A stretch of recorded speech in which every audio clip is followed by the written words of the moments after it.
मायूस सोचे रहे।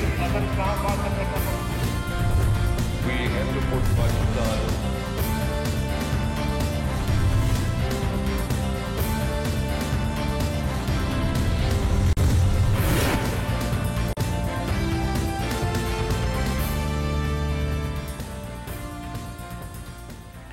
पाकिस्तान में हालात तेजी से बदल रहे हैं, सियासी मंजरनामा भी बदल रहा है और अब खबर आई है कि सदर आसिफ अली जरदारी अस्पताल से डिस्चार्ज होकर दुबई में अपनी रिहाइशगाह पहुंच रहे हैं।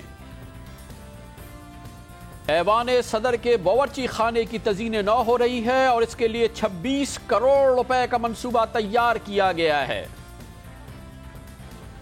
NRO फैसले पर अमल नहीं हुआ है। सुप्रीम कोर्ट ऑफ पाकिस्तान ने सदर और वजीर आजम से भी जवाब मांगा है। अरबों रुपए की करप्शन वाले किराए के बिजली घर के केस की समाअत अब मुकम्मल हो गई है। इस अहम फैसले का अब इंतजार है। इंसानी हुकूक, जमहूरियत सब एक तरफ डालो, नेटो सप्लाई जारी रखो, उज़्बेकिस्तान को अमेरिका का पैगाम। दिन भर की अहम तरीन खबरों, तबसरों और तज्जियों के साथ आप देख रहे हैं प्रोग्राम आज कामरान खान के साथ। अस्सलाम वालेकुम, मैं हूं कामरान खान। इस वक्त की तो सबसे अहम खबर यह है कि सदर आसिफ अली जरदारी एक हफ्ते से ज़ायद अरसे तक दुबई के अमेरिकन अस्पताल में रहने के बाद अब उनको डिस्चार्ज किया गया है और दुबई में वो अपनी एमिरेट्स हिल्स की रिहाइशगाह की तरफ रवां दवा हैं। जनाब आसिफ अली जरदारी को पाकिस्तान में एक तबीयत खराबी के बाद, जो कि उनके तर्जुमान ने कहा था कि मामूल के टेस्ट के लिए वो दुबई गए हैं, दुबई पहुंचाया गया था। मंगल को वो अस्पताल में दाखिल हुए थे, जिसके बाद उनके इब्तदाई टेस्ट हुए थे। उनके तमाम टेस्ट को नॉर्मल बताया गया था, लेकिन वो एक हफ्ते से ज़ायद अरसे तक दुबई के इस अमेरिकन अस्पताल में रहे और अब उन्हें डिस्चार्ज कर दिया गया है।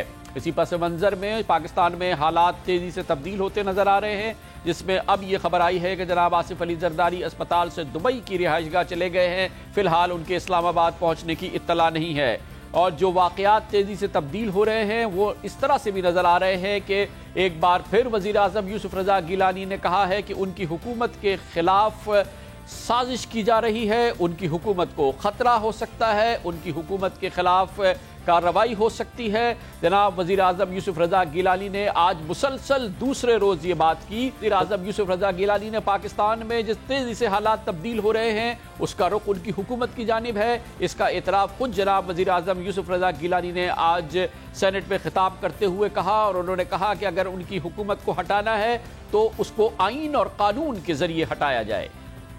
अगर मेरी शक्ल आपको पसंद नहीं है, I don't mind, bring a vote of no confidence against me. I'll go. If you don't like the face of the president, bring an impeachment. आप किसी और को बना दें। अगर आपको मेरी शक्ल नहीं पसंद तो आप मुझे हटा दें। वज़ीर आज़म गिलानी कह रहे थे अगर आप सदर को हटाना चाहते हैं तो उसके लिए इम्पीचमेंट कर दे, लेकिन उन्हें कौन हटाना चाहता है, सदर को कौन हटाना चाहता है, इस सिलसिले में उन्होंने वाज़े तौर पे कोई बात नहीं कही। लेकिन आज इस पार्लियामेंट के इस फ्लोर पर वज़ीर आज़म यूसुफ रज़ा गिलानी ने हुकूमत की जानिब से शायद पहली बार दो टोक अंदाज में कहा कि सदर आसिफ अली जरदारी बीमार हैं, उनकी तबीयत ख़राब है। ये पहली बार कहा गया है क्योंकि हुकूमत की जानिब से इससे पहले मुसलसल ये कहा जाता रहा कि पहले से तयशुदा टेस्ट्स के लिए जनाब आसिफ अली जरदारी दुबई गए हैं, लेकिन आज वज़ीर आज़म गिलानी ने कहा कि उनकी तबीयत ख़राब है, जैसे दूसरे किसी भी शख्स की हो सकती है, वो बीमार हैं। और जनाब यूसुफ रज़ा गिलानी ने फिर अचानक उसको जोड़ा उस मेमो स्कैंडल के साथ। उन्होंने मंसूर एजाज का जिक्र किया और अपनी हुकूमत के खिलाफ होने वाली साजिश का जिक्र किया। प्रेसिडेंट की हेल्थ के ऊपर यहां कहा गया। अगेन आई से president is a part of parliament. Chairman साहब, आप भी बीमार हो सकते हैं, मैं भी हो सकता हूं, आप में से कोई भी हो सकता है और हुए भी हैं। He is a normal human being, वो भी बीमार हो गए। अब बीमार होना ये कोई गुनाह नहीं है, बीमार होना कोई ये सजा नहीं है। वो बीमार हो गए और इस ऑनरेबल हाउस में एक ऐसे भी ऑनरेबल मेंबर हैं जिनका नाम मैं नहीं लेना चाहता। He is in touch with Mansoor from United States. I don't want to take his name. I have proofs. I know the person who is in touch, and that is the conspiracy against the president. कि किसी ना किसी form में memo में या health के issue पे उनके ऊपर कुछ कोई इल्जाम होना चाहिए। बिल्कुल सही कहा वज़ीर आज़म यूसुफ रज़ा गिलानी ने। बीमार होना कोई गुनाह नहीं है, लेकिन जिस कौम के वो सदर हैं उस कौम को ये बताना कि वो बीमार नहीं हैं बल्कि मामूल के टेस्ट के लिए दुबई गए हैं, शायद ये गुनाह नहीं तो ये एक गैर कानूनी और शायद गैर इखलाकी बात ज़रूर है। लेकिन एक ही सांस में उन्होंने उसको मिलाया मंसूर एजाज के साथ और उन्होंने कहा कि कभी सेहत के मामले पर और कभी इस हाउस में मौजूद किसी सेनेटर की जानिब उन्होंने नाम लिए बगैर कहा कि उनके मंसूर एजाज से ताल्लुक़ है, मंसूर एजाज के साथ किसी सेनेटर का ताल्लुक़, और फिर सदर आसिफ अली जरदारी बीमार हैं ये कहना, इनका आपस में रब्त। वज़ीर आज़म यूसुफ रज़ा गिलानी की आपने बात सुनी, मगर फिर उन्होंने कहा कि सबवर्जन नहीं होने दिया जाएगा, आइन के खिलाफ कोई काम नहीं होने दिया जाएगा, मारवाए आइन कोई चीज़ नहीं होने दी जाएगी। क्या कुछ ऐसा हो रहा है जो चीज़ जो वज़ीर आज़म गिलानी को पता है हमें नहीं पता या कौम को नहीं पता? लेकिन वो आज कौमी सेनेट में यही बात कर रहे थे अब से थोड़ी देर कबल। अगर आइन से इनहराफ हुआ तो उस पे फिर मैं वही कहूंगा कि बहुत से खतरात हैं। मुझे कोई सरोकार नहीं। I am the longest serving democratic elected Prime Minister of Pakistan. Longest serving Prime Minister. I don't care. उन्होंने कहा कि अगर आइन से इनहराफ हो तो फिर मुझे काबिल कबूल बात नहीं होगी, लेकिन अगर आइन से इनहराफ नहीं होता तो मैं अब पाकिस्तान का सबसे ज़्यादा तवील अरसे तक वज़ीर आज़म रहने वाला शख्स हूँ, मुझे इसकी फ़िक्र नहीं है कि मुझे हटा दिया जाता है। हालात ज़ाहिर है कि तेज़ी से तब्दील हो रहे हैं, वो चीज़ें डेवलप हो रही हैं जिसका जिक्र वज़ीर आज़म की इस तकरीर में आपको बारहा नज़र आ रहा होगा। इसी पस मंज़र में अब से थोड़ी देर कबल ये इत्तला आई है कि जनाब आसिफ अली जरदारी को दुबई के अमरीकी अस्पताल से डिस्चार्ज कर दिया गया है। इससे पहले अस्पताल की जानिब से ये बताया गया था कि उन्हें दिल की तकलीफ़ के बाद, जिसके बाद वो अस्पताल के बकौल कुछ सेकंड के लिए बेहोश हो गए थे, उन्हें लाया गया था दुबई, लेकिन उस वक्त उनकी हालत बिल्कुल ठीक थी और उसके बाद जो उनके टेस्ट किए गए उसमें भी उनके तमाम टेस्ट वो नॉर्मल निकले हैं। जनाब आसिफ अली जरदारी अब दुबई के इस अस्पताल से फारिग हो चुके हैं, लेकिन फ़िलहाल सरकारी तौर पर नहीं बताया गया है कि वो फौरी तौर पर इस्लामाबाद आने का इरादा रखते हैं। हमें ये इत्तला मिली है कि वो फ़िलहाल दुबई में एमिरेट्स हिल्स में वाक़े अपने विला जाएंगे और फ़िलहाल वो वहीं क़याम करेंगे। पाकिस्तान उनकी वापसी कब होगी इसके बारे में दो टोक इत्तला हमारे पास फ़िलहाल मौजूद नहीं है। जो हालात तेज़ी से तब्दील हो रहे हैं उसमें पहले ही कायम मुकाम सदर फारूक नाइक अपनी तमाम सदारती इख्तियारात संभाल कर फ़ाल भी हो चुके हैं।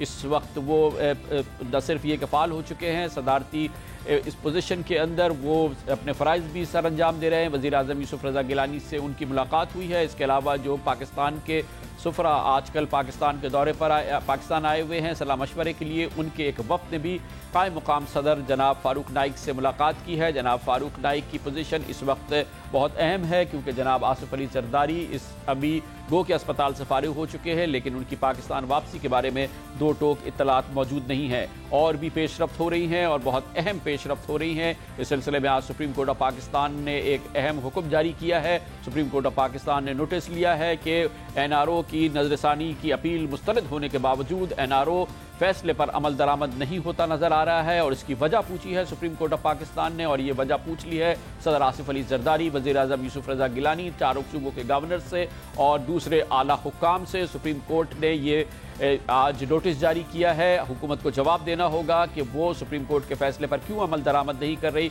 और इस सिलसिले में जनवरी की पहले हफ्ते में समाअत भी होगी। इसी दौरान आज ही एक और बहुत अहम पेशरफ्त ये हुई है कि करप्शन से लदे हुए किराए के बिजली घर केसेस में सुप्रीम कोर्ट ने अपनी समाअत मुकम्मल कर ली है। ये वो बहुत अहम केस है जिसमें हुकूमत पर अरबों रुपए की करप्शन का इल्ज़ाम है। किराए के बिजली घरों का मामला और हुकूमत की काबीना के एक बहुत अहम सीनियर वजीर और अहम इत्तहादी खुद हुकूमत में की इस करप्शन के खिलाफ सुप्रीम कोर्ट ऑफ पाकिस्तान में गवाह की हैसियत से पेश हो चुके हैं।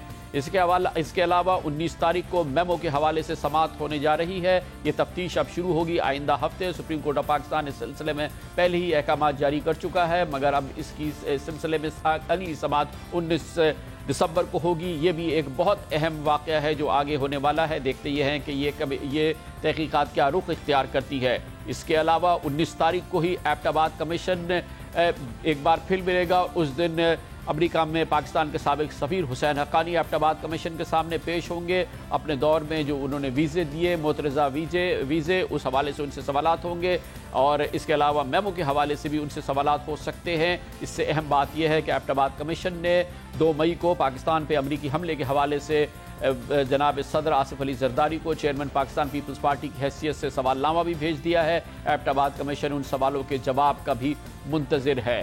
इसके अलावा वज़ीर आज़म मुसलसल कह रहे हैं कि पिछले दरवाजे से उनकी हुकूमत के ख़िलाफ़ साजिश हो रही है और ये बात उन्होंने आज फिर कही है, पार्लियामेंट में कही है और वो बार बार इस बात का इसरार कर रहे हैं कि कुछ हो रहा है जो सामने से नज़र नहीं आ रहा है। इसी पस मंज़र में हमने देखा है कि हालिया दिनों में chairman joint chief of staff general Khalid Shamim wine भी फ़ाल नज़र आते हैं। वो पिछले चंद दिनों में उस एनवाई कॉन्फ्रेंस में भी नज़र आए, बहुत एक्टिव उन्होंने हिस्सा लिया जिसमें पाकिस्तान की हिकमत अमली, अमरीकी हमलों के जवाब के हवाले से, अमरीका के और मगरबी ममालिक से पाकिस्तान के ताल्लुकात के हवाले से बहुत अहम सलाह मशवरा हुआ। जनरल खालिद शमीम वाइन न सिर्फ उसमें मुलाकात में मौजूद थे बल्कि इसके अलावा उन्होंने इसी दौरान एक बहुत तफसीली मुलाकात वज़ीर आज़म यूसुफ रज़ा गिलानी से भी की है। मुबस्सिरीन कहते हैं जनाब खालिद शमीम वाइन का ये फ़ाल होना भी मौजूदा हालात में इम्पॉर्टेंस है इसकी और वो उसको भी ज़रूर मद्देनज़र रखना चाहिए। आज ही एक और बहुत अहम डेवलपमेंट हुई है और वो एक बार फिर बरतानवी अखबार में हुई है। आपको ये याद होगा कि मेमोगेट की सबसे पहली इत्तला और सबसे पहले जो इंकशाफ हुआ था वो फाइनेंशियल टाइम्स के ज़रिए हुआ था, जो बरतानवी अखबार था जिसमें पाकिस्तानी नजराद अमरीकी बिजनेसमैन मंसूर एजाज का आर्टिकल शाया हुआ था जिसमें मेमो के हवाले से तमाम चीज़ें सामने आई थी। आज एक और अहम डेवलपमेंट हुई है, एक बार फिर बरतानिया में हुई है। बरतानिया के अखबार इंडिपेंडेंट एक मजमून शाया किया है। पाकिस्तान के एक फ्रीलांस सहाफ़ी जो कि मगरबी अखबारात के लिए लिखते हैं, मंसूर उमर वड़ाइच का एक आर्टिकल शाया हुआ है जिसमें उन्होंने कहा है कि मेमो का एक हिस्सा जो कि बहुत अहम था उस पर बहुत ज़्यादा फोकस नहीं हुआ है, जिसका ताल्लुक इस बात से था जिसमें मंसूर एजाज मुबैना तौर पे हुसैन हक्कानी को एक मैसेज में कह रहे हैं कि उन्हें अमरीकी इंटेलिजेंस के एक ज़रिए ने यह बताया है कि मई के दौरान मई के इब्तिदा में पाकिस्तान की ISI के सरबराह जनरल अहमद शुजा पाशा ने चंद अरब ममालिक का दौरा किया और उन्होंने अरब ममालिक से उस रद्द-ए-अमल के बारे में आगाही हासिल की जो इस सूरत में हो सकता है कि अगर पाकिस्तान में सदर जरदारी की हुकूमत ख़त्म हो जाए। उमर वड़ाइच ने यह भी कहा है कि मंसूर एजाज से उन्होंने ये गुफ्तगू जब की तो उन्होंने उसको टेप कर लिया और उनके इस मजमून में कहा गया है कि अगर मंसूर एजाज की ये बात सही है कि हुसैन हक्कानी ने उनसे कहा था कि पाकिस्तान में एक फ़ौजी इनकलाब आ सकता है, एक हुकूमत पलटी जा सकती है, उसको सही तस्लीम किया जा रहा है, तो मंसूर एजाज की ये बात भी तस्लीम की जाए कि उन्हें उनके ज़रिए ने बताया था कि पाकिस्तान में मुतवक्का हुकूमत की तब्दीली के हवाले से DGISI ने अरब ममालिक का दौरा किया है। इस बात को उमर वड़ाइच ने कहा कि उन्होंने टेप कर लिया है, जिस तरह से मंसूर एजाज ने कहा था कि उनके पास तमाम सबूत मौजूद है। हुसैन हक्कानी ने जो उनसे बातचीत की और उनसे मेमो लिखवाया जिसमें अमरीकी हुकूमत को पाकिस्तान की हुकूमत की जानिब से पेशकश की गई थी पाकिस्तान की कौमी सलामती, अमरीका के जो अहदाफ हैं उनसे हम आहंग करने के लिए। ये बहुत अहम डेवलपमेंट है जो कि आज ही हुई है। मंसूर एजाज के बारे में उमर वड़ाइच ने कहा है कि उन्होंने न सिर्फ उनकी गुफ्तगू टेप की है बल्कि इस हवाले से उनके पास ये इस बात का सबूत मौजूद है कि मंसूर एजाज ने कहा कि उन्हें अमरीकी इंटेलिजेंस ने बताया था कि पाकिस्तान में हुकूमत की तब्दीली हो सकती है और इसके लिए DGISI ने अरब ममालिक का दौरा किया है। मंसूर एजाज का इस आर्टिकल के बारे में क्या रद्द-ए-अमल है ये हम पूछेंगे और इसके लिए हमें एक बार फिर ज्वाइन करेंगे Pakistani American businessman Mansoor Ijaz. Thank you so much, Mr. Mansoor Ejaz. You must have heard about the Independent article this morning and spoke about the portion of the BBM messages between you and Haqqani where you mentioned that a US intel source told you that Pakistan ISI chief had been touring Arab countries where he was somehow telling them that if in case there is a change in government in Pakistan, Mr. Zardari is removed, how would they look at that situation, or he was expecting a favorable response from the Arab leaders. What's your have you? I'm sure you must have heard about this. What's your views on this new revelation? Yeah, well, first of all, there's nothing new revealed in all of this. This fellow, I don't even remember his name, but he called me, maybe it was a week or 10 days ago. I don't remember exactly when the interview took place. What I recall was that the interview was off the record, but it doesn't make any difference. On the record, off the record, I tell the truth. Doesn't matter which way we do it. That's the first point. The second point is that what this information that they're trying to now spin, if I may put it that way, to make the ISI look like the culprit in everything that was going on, is in fact nothing more than a spin job by those people that Hussein Haqqani sits there all day long and trying to find a way to write an article or do an interview or do whatever it is that they're doing.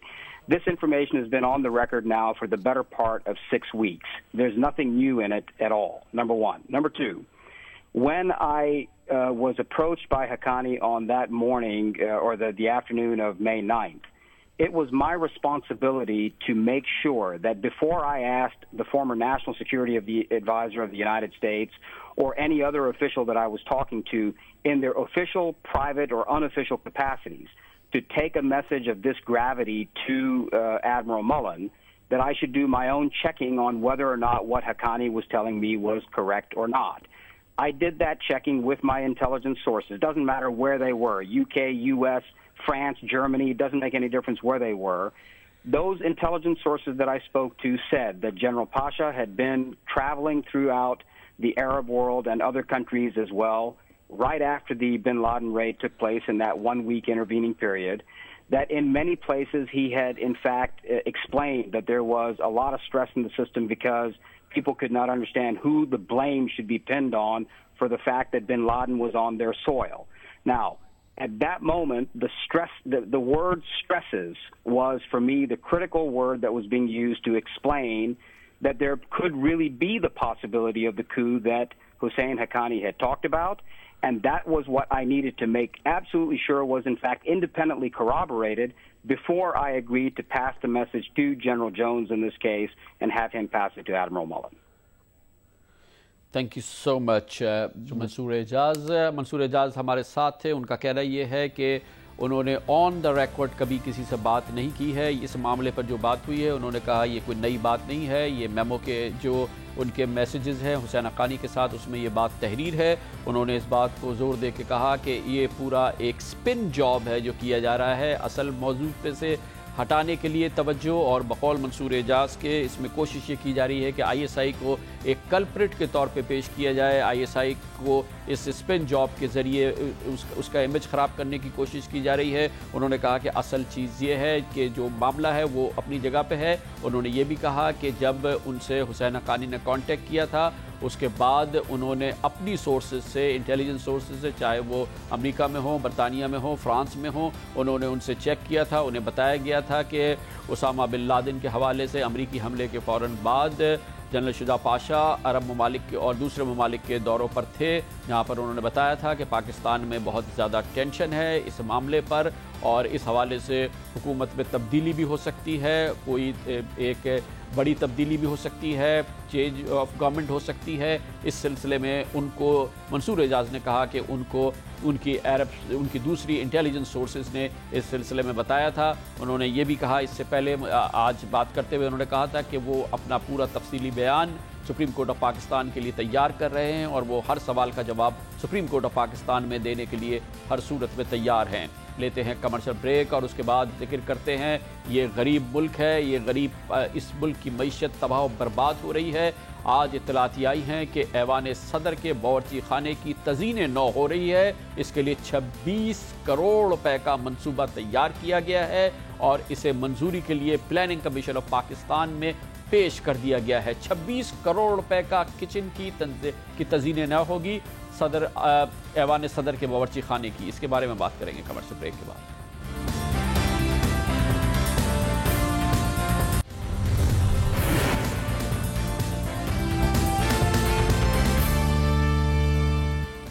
Welcome back. आप यकीन ना करें या ना करें लेकिन ये हकीकत है कि पाकिस्तान जैसे गरीब मुल्क में जो पाकिस्तान के हुक्मरान हैं उनकी वो अय्याशियाँ हैं जो बड़े बड़े बादशाहतों में भी शायद नज़र ना आए। ताज़ा तरीन इत्तलात के मुताबिक ऐवान सदर की जानिब से कैपिटल डेवलपमेंट अथॉरिटी CDA को मुत्तला किया गया है कि ऐवान सदर की तज़ीन नौ होनी है और इसके लिए फौरी तौर पर मनसूबा बनाया जाए। वो मनसूबा बन गया है और ऐवान सदर की तज़ीन नौ नहीं है, ऐवान सदर के बावर्ची खाने की तज़ीन नौ है। इस तज़ीन नौ के लिए 26 करोड़ रुपए से ज़ायद का मनसूबा बनाया गया है। बावर्ची खाना नया नहीं बनना है, इसकी तज़ीन नौ होगी।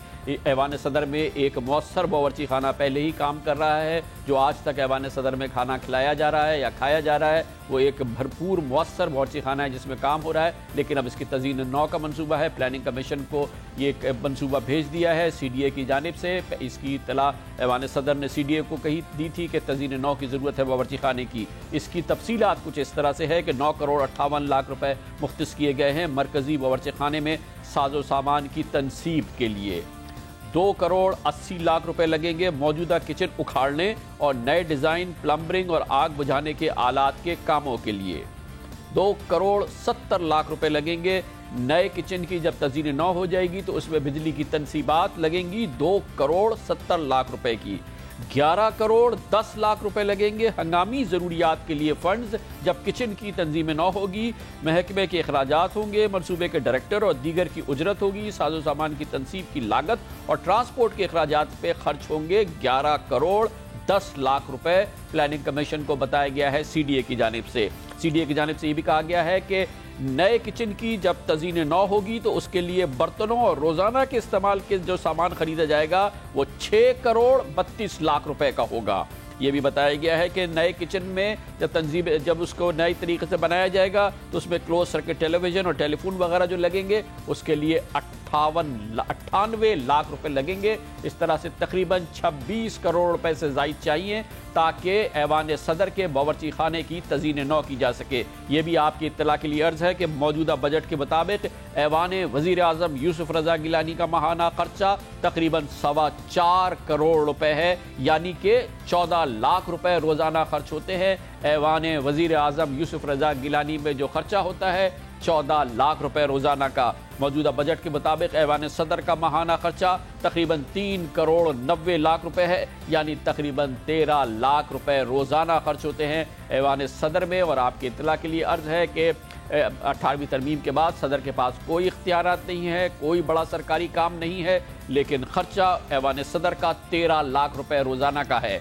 इसके अलावा 2011 के बजट में, मौजूदा बजट में वज़ीर आज़म यूसुफ रज़ा गिलानी को इस साल के दौरान गैर मुल्की दौरों के लिए 1.5 अरब रुपए दिए गए हैं। उनके लिए 1.5 अरब रुपए मुख्तस किए गए हैं कि अगर वज़ीर आज़म गैर मुल्की दौरे करें इस साल के दौरान तो उसके लिए 150 करोड़ रुपए पहले ही मुख्तस कर दिए गए हैं। अगर सदर आसिफ अली जरदारी इस साल के दौरान गैर मुल्की दौरे करेंगे तो उसके लिए 31 करोड़ रुपए पहले ही मुख्तस किए जा चुके हैं। हालत यह है कि ऐवान वज़ीर आज़म गिलानी के बाग हरे भरे रहें, पाकिस्तान के वज़ीर आज़म के घर के आसपास जो बाग हैं वो हरे भरे रहें, इसके लिए 15 लाख रुपए माहाना दिए जा रहे हैं जो कि पाकिस्तान के बजट में मुख्तस किए गए हैं। पाकिस्तान के गरीबों को जब बताया गया कि पाकिस्तान के ऐवान सदर के बावर्ची खाने की तज़ीन नौ के लिए 26 करोड़ रुपए खर्च होंगे, पाकिस्तान के ऐवान वज़ीर आज़म के ऐवान सदर के अखराजात 13 और 14 लाख रुपए रोज़ाना हैं, तो उनके तासरात कुछ ये थे। भाई मैं तो यही कहूँगा कि हम लोग इनके घर पे कब्ज़ा कर लेते हैं और फिर इनको जो है अपने अमेरिका भेज देते हैं और हम इनके घर में किचन में हम खाना खाते हैं। काफ़ी यहाँ पे महंगाई भी है और इन चीज़ों को थोड़ा सा वो कम करेंगे तो हमारी जो यहाँ पे जितना हमारी पब्लिक है इनके लिए बेहतर है। खर्चा कम करें, जब आप हुकूमत को, आवाम को कहते हैं खर्चा कम करने को तो खुद भी खर्चा कम करें, बचाएं। तो महंगाई इतनी क्यों बढ़ाई है? इस हुकूमत से हमें कोई उम्मीद है, कोई अच्छी बात नहीं है। ये जो पैसे हैं हमें सैलाब ज़रदगान को इमदाद कर देनी चाहिए और उनके लिए जो स्कूल्स बनवा लेने चाहिए और उनको कपड़े वगैरह दे देने चाहिए, उनके लिए घर बना देने चाहिए। 25 लाख रुपए अगर वो डेली एक्सपेंस कर रहे हैं, इससे हमारे ट्रैफिक रूल्स के ऊपर कुछ खर्चा करें या एजुकेशन सिस्टम के ऊपर करें। इतना ये किचन के ऊपर इन्वेस्टमेंट्स कर रहे हैं, अगर लोगों की फलाह बहबूद के लिए कुछ कर लें तो प्लीज़ सब कुछ अच्छा हो जाएगा। अपना खर्चा, पर्सनल खर्चा कम करें और जहाँ पे रिक्वायरमेंट्स हैं जैसे एजुकेशन और इंफ्रास्ट्रक्चर एंड डिफरेंट प्रोजेक्ट्स जो अभी रुके हुए हैं उनके ऊपर खर्च करें ताकि सो दैट जो हमारा इकॉनमी है बूम कर सके अ लिटिल बिट, क्योंकि बहुत बुरा हाल हुआ है इकॉनमी का। ये है पाकिस्तानी अवाम की राय। गरीब पाकिस्तानी क्या सोचते हैं कि ऐवान सदर के अगर किचन की तज़ीन 9 हो रही है तो उसके लिए 26 करोड़ रुपए से ज़ायद रखे गए हैं। रोज़ाना का ख़र्चा ऐवान सदर का 13 लाख रुपए और ऐवान वज़ीर आज़म का 14 लाख रुपए रोज़ाना का ख़र्चा है। लेते हैं खबर से ब्रेक और उसके बाद जायज़ा लेंगे। सुप्रीम कोर्ट ऑफ पाकिस्तान ने आज पूछा है सदर से भी वज़ीर आज़म से भी कि NRO का केस हुकूमत ने सुप्रीम कोर्ट के अहकामात पर फैसले पर अमल क्यों नहीं किया है। बहुत अहम सवाल है, इसके बारे में आपको बताएंगे कमर्शियल ब्रेक के बाद।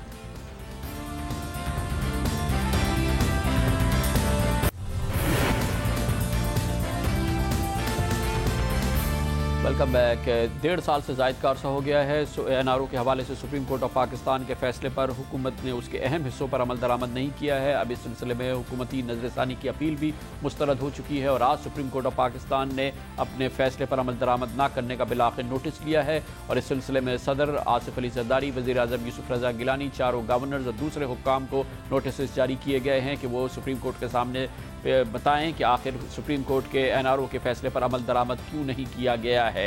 अहम सवाल जो पूछा जा रहा है वो वज़ीर आज़म यूसुफ रज़ा गिलानी से पूछा जाएगा और अहम फोकस उसका होगा वो ख़त जो हुकूमत ने लिखना है स्विस हुक्काम को, जिसमें वहाँ पर रुके हुए मनी लॉन्ड्रिंग के केसेस जो सदर आसिफ अली जरदारी के ख़िलाफ़ हैं उनका दोबारा इजरा करने का कहना है। पाकिस्तान के वज़ीर आज़म जनाब यूसुफ रज़ा गिलानी इस हवाले से कई बार बयान दे चुके हैं कि इस फैसले का ये हिस्सा काबिल अमल नहीं है। मुख्तलिफ मकामात पर उन्होंने ये बयानात दिए हैं। इसके अलावा पाकिस्तान पीपल्स पार्टी और हुकूमत की अहम शख्सियात भी इस फैसले को शदीद तनकीद का निशाना बना चुकी हैं, लेकिन अब सुप्रीम कोर्ट ऑफ पाकिस्तान इसका जवाब चाहता है कि इस फैसले पर अमल दरामद क्यों नहीं हुआ। वज़ीर आज़म की इस सिलसिले में बयानात हम आपको कई बार सुना चुके हैं। पाकिस्तान पीपल्स पार्टी और हुकूमती शख्सियात सुप्रीम कोर्ट के इस फैसले के बारे में क्या कहती हैं, उसका अहाता एक बार फिर करते हैं।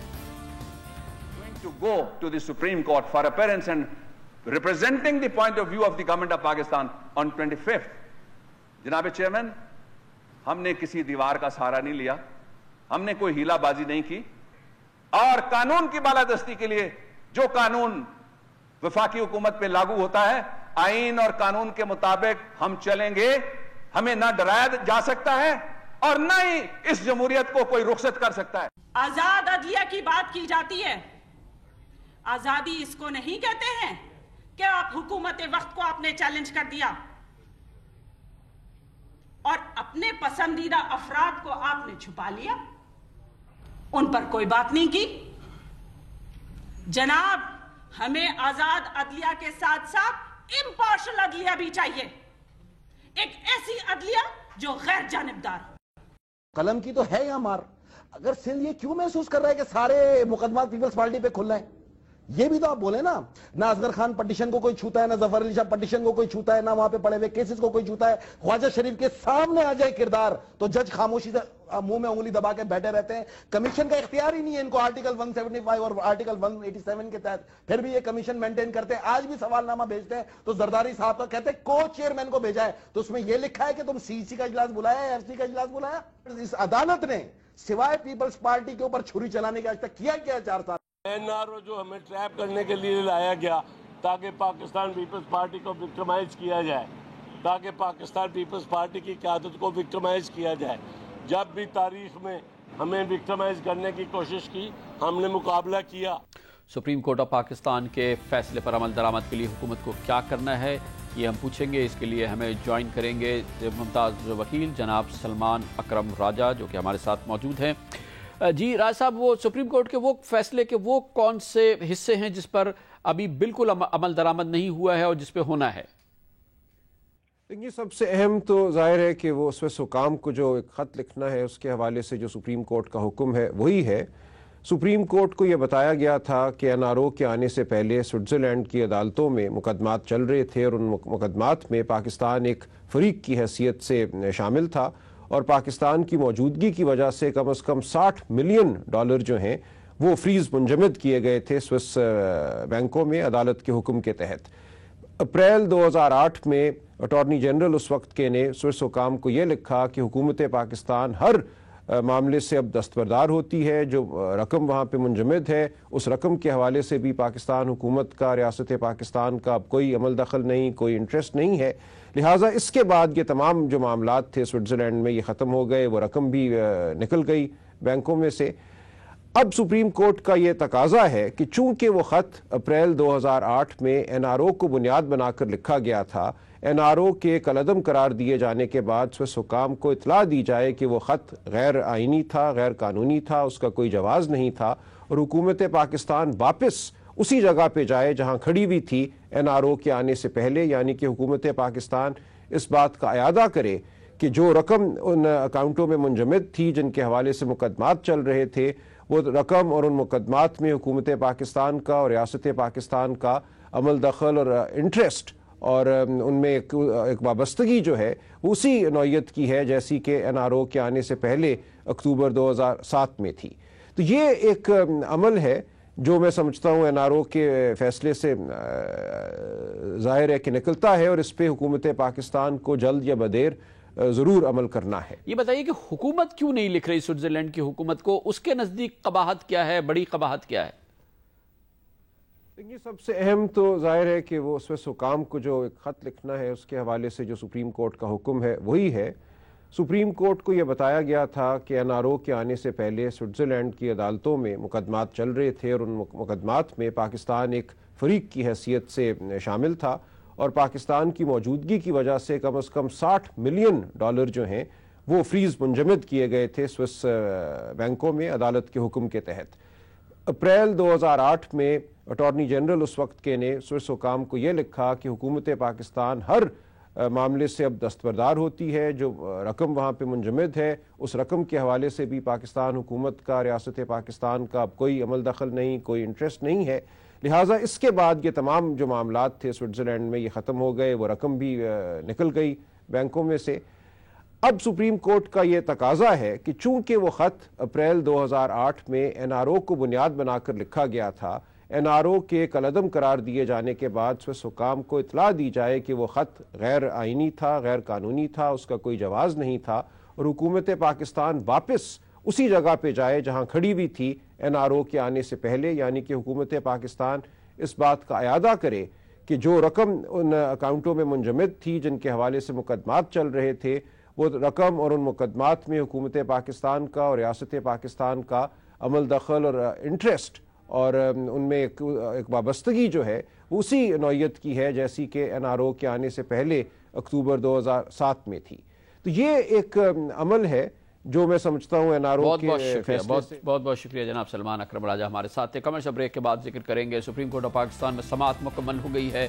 अरबों रुपयों की करप्शन से आलूदा किराए के बिजली घरों की केस की इसका फैसला महफूज कर लिया गया है। बहुत अहम केस है और बहुत अहम फैसला होगा, इसके बारे में आपको बताएंगे कमर्शियल ब्रेक के बाद।